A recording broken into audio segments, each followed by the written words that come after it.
खुलुमबाय गोजोन फुंबिलिनि बयनिसिमबो गाहाम हामलायनायखौ जासिहरनाय थाबाय आं सिबि रानी ब्रह्म नोंथांमोनखौ एसबी बड निउज चेनेलाव गासैखौबो बरायबावनाय थाबाय नोंथांमोननि थाखाय आं गोदान मोनसे भिडिअ लानानै फैबावबाय अन्नानै भिडिअखौ जोबजासिम नायलांदो BTC सरकार आरो BTCनि सावस्रि बिफाननि EM अरुप कुमारनि फेलेंआ फिन नुजाथिदों। गोरोन्थि फाहामथाय होनायनि जाहोनाव काजलगावनि JSB सोरखारि देहा फाहामसालियाव फिन सासे बिमानि जिउ खहा। चिरां जिल्लायाव थानाय काजलगाव JSB सोरखारि देहा फाहामसालियाव गोरोन्थि फाहामथाय होनायनि थाखाय गोलाव समनिफ्रायनो सुबुंनि जिउ खहा जाबोदों।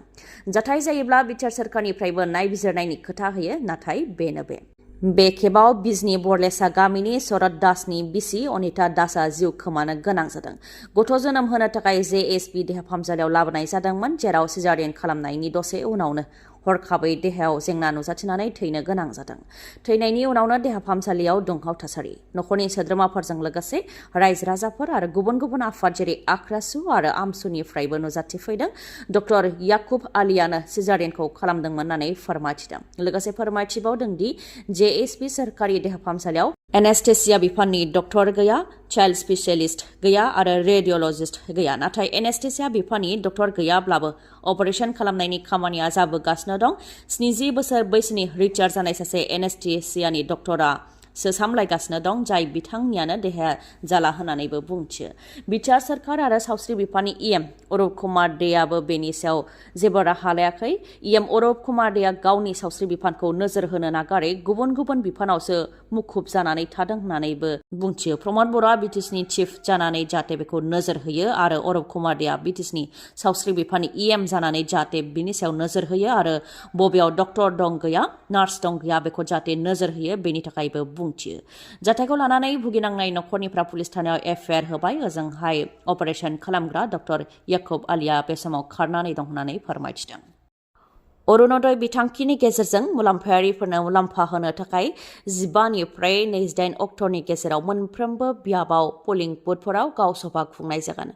जायफोर बिथांमोनहा गोदान, अदेबानि सिगांनि समाव अरुणोदय बिथांखिनि गेजेरजों मुलाम्फा मोनफेराखैमोन, बिथांमोनहा गाव गावनि मुंखौ हैनो नांगोन आरो जायफोर बिथांमोनहा सिगांनि समनिफ्रायनो अरुणोदय बिथांखिनि गेजेरजों मुलाम्फा लाबोगासिनो दं, बिथांमोनहाबो गाव गावनि मुंखौ हैनो नांगोन।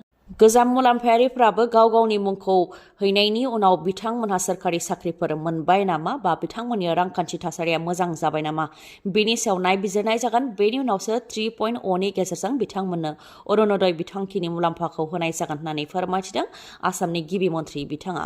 लोगोसेनो देग्लाय मोनफ्रोमबो जिल्लाफोराव अरुणोदय बिथांखिनि गेजेरजों होनाय मुलाम्फायारिफोरनि अनजिमाखौ बांहोनाय जागोन, जेरै जरहाट, मरिगाव बेफोरबायदि जिल्लाफ्राव सिगांनि समाव 27,000 मुलाम्फायारिफोरनो अनसुंथाइ होनाय जादोंब्ला बे खेबाव बांहोनानै 40,000 मुलाम्फायारिफोरनो होनाय जागोन। बेबायदिनो मोनफ्रोमबो जिल्लायाव 10,000निफ्राय लानानै 13,000सिम मुलाम्फायारिफोरखौ बांहोनाय जागोन होननानै फोरमायथिदों आसामनि गिबि मन्थ्रि डक्टर हेमन्त बिश्व शर्मा बिथाङा।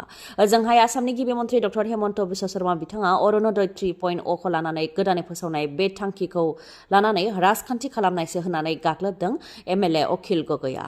बिथाङा बुंथिदों दि थांनाय बोसोरावबो अरुणोदयनि गेजेरजों जायफ्रा मुलाम्फा मोननो गनायथाव नङा बिथांमोननि मुंखौ दाननानै होनाय जाखादोंमोन। आरोबाव आद्रा थानाय आइजोफोरनि मुंखौ दानबावनो नागिरनाया गाज्रि जादों। नाथाय जायफोरनाव रेशन कार्ड दं बिथांमोनहानो जाहाथे अरुणोदय मोननो हायो बेनि थाखाय खावलायो होननानै बुंथियो अखिल गगैआ।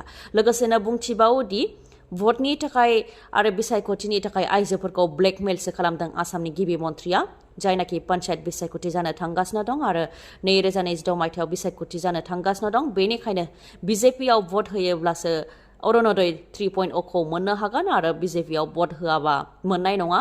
बेखौ लानानै आसाम सरकारा राजखान्थि खालामनो नागिरदों होननानै बुंथियो। थांनाय MP बिसायख'थियाव जायफोरना रेशन कार्ड दं बिथांमोनहा गासैबो अरुणोदयनि बिथांखिखौ मोनगोन होननानै आसाम सरकारा बुंथिदोंमोन आरो MP बिसायख'थियाव अरुणोदयानो बिथांमोननि देरसिन रादायमोन। नाथाय दा बिथांमोनहा बिसायख'थिखौ लानानै ब्लेकमेल खालामनो नागिरदों बा सिगिसोखौ खालामनो नागिरदों होननानै बुंथियो अखिल गगैआ।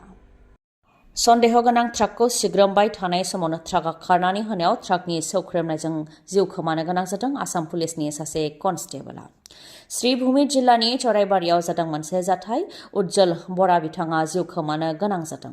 फोरमायथिनाय बादिब्ला आसाम पुलिसनि कनस्टेबल उज्जल बराया सन्देह गोनां गंसे ट्राकखौ सिग्रोमगासिनो दंमोन बे समावनो ट्राकआ खारनानै बिथांखौ सौख्रांदों जायजों बिथाङा जायगायावनो जिउ खोमानो गोनां जादों जाथाय जानाय लोगो लोगो राताबारि थानानि असिआबो ट्राकखौ होसोदोंमोन जेराव बिथांनि गारियाबो खहा जानो गोनां जादों उनाव ट्राकखौ बेलथायनाय थासारियाव बोखांनो हादों TR01 AU 1672 नाम्बार थानाय ट्राकनिफ्राय 20,000 याबा टेब्लेटबो हमनो हादों लोगोसे बे दायाव सानै ड्राइभारखौबो एरेस्ट खालामदों हमजानाय ड्राइभारफोरनि मुङा अभिजित कौर आरो गियासउद्दिन बे जाब्रबथायनि अनगायै बरपेटानि बागबरावबो मोनसे दुखुनांथाव जाब्रबथाय जादों 12 बोसोर बैसोनि सासे उन्दै गथ'साया साइकेलजों गाइखेर फाननानै फैबाय थानाय समावनो जोबोद गोख्रैथिजों खारबोनाय ट्रेक्टरा बिथांखौ सौख्रांदों जायजों जिउ खोमानो गोनां जादों 12 बोसोर बैसोनि फरमान आली मुंनि फरायसाया जाथायखौ लानानै ओनसोलनि रायजो राजाफ्रा खुद्रिदों गोख्रैथिजों खारनाय ट्रेक्टरनि सायाव जाहाथे नोजोर लाखियो बेनि अनगायैबो 18 बोसोर बैसोनि उन्दैसिनफोरानो गोबाङानो ट्रेक्टर सालायो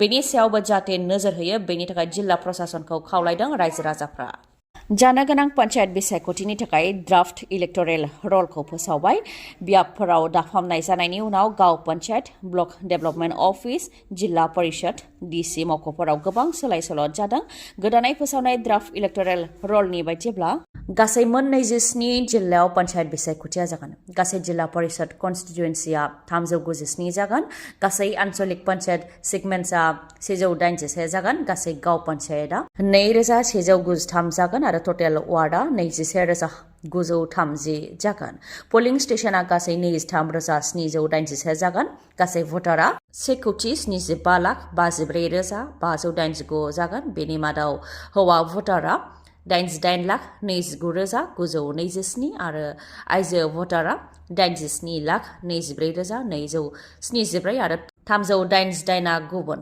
भटारफोरा ड्राफ्ट इलेक्टरेल रलखौ नायनोब्ला गाव पन्चायत ब्लक डेभेलपमेन्ट अफिस जिल्ला परिषद DC बेफोराव थांनानैबो नायहैनो हागोन नङाब्ला अनलाइननि गेजेरजोंबो नायनो हागोन स्टेट इलेक्शन कमिशननि अफिसियेल वेबसाइट ermsec.assam.gov.in आव थांनानै नायनो हागोन क'क्राझार साइन्स कलेजाव गोदानै लुनाय बिल्डिंखौ बेखेवनानै होबाय BTechनि गाहाय प्रमद बर' बिथाङा क'क्राझारनि साइन्स कलेजाव बटानि डिपार्टमेन्टनि गोदानै बिल्डिं लुफुंनाय जादोंमोन बेखौ बेखेवनानै होबाय प्रमद बर' बिथाङा जेराव एडभान्स क्लासरुम आरो मडार्न लेबरेटरिज थानायजों लोगोसे गुबुन गुबुन थागोन होननानै फोरमायथिदों BTechनि गाहाय प्रमद बर' बिथाङा लोगोसे फोरमायथिबावदों दि फरायसाफोरनो गुन गोनां सोलोंथाइ होनायजों लोगोसे फरायसाफोरनि थाखाय साबसिन इनफ्रास्ट्राक्चार लुनाय जागोन होननानैबो फोरमायथिदों प्रमद बर' बिथाङा नोंथांनि मेगनाव जेंना जादों नामा जुदि जेंना जादोंब्ला आरो नोंथाङा मेगननि मोजां डक्टर नागिरदोंब्ला नोंथांनि थाखाय मोजां खौरां बङाइगावनि आइ हस्पिटालाव फैगोन सिनियर आइ स्पेशलिस्ट डक्टर